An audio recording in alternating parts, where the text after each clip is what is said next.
അതെ, ഇന്ന് new year ആണല്ലോ. കഴിഞ്ഞ വർഷം നിങ്ങൾക്ക് എങ്ങനെ ഉണ്ടായിരുന്നു? കഴിഞ്ഞ വർഷം അങ്ങനെ വലിയ കുഴപ്പമൊന്നുമില്ലായിരുന്നു. കഴിഞ്ഞ വർഷം പ്രത്യേകതകളൊന്നും ഇല്ലായിരുന്നോ? എന്താ പ്രത്യേക, ഇവിടെ വന്നിട്ട് 6 വർഷം ആയി. അതല്ലാതെ വേറെ പ്രത്യേകത ഒന്നും ഇല്ലായിരുന്നോ? വേറെ എന്നാ പ്രത്യേകത, എല്ലാ വർഷം പോലെ അങ്ങ് കടന്നുപോയി.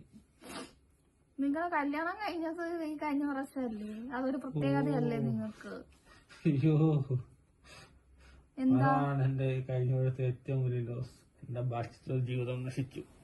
ഓ, ഇത്രയും നാളെ നിങ്ങൾക്ക് ബാച്ചിലറായിട്ട് നടന്നിട്ട് മതിയായില്ലേ? ഇനി അതൊരു നമ്മുടെ കുട്ടിക്കാലം നമ്മൾ മറക്കുവോ എന്ന് പറഞ്ഞ പോലെ ഉള്ളത്. ഇത്രയും എൻജോയ് ചെയ്തില്ലേ, ഇനി കൂടുതൽ എൻജോയ് ചെയ്യണോന്ന് പറഞ്ഞ ഭയങ്കര ഒരു ഇതാണല്ലോ.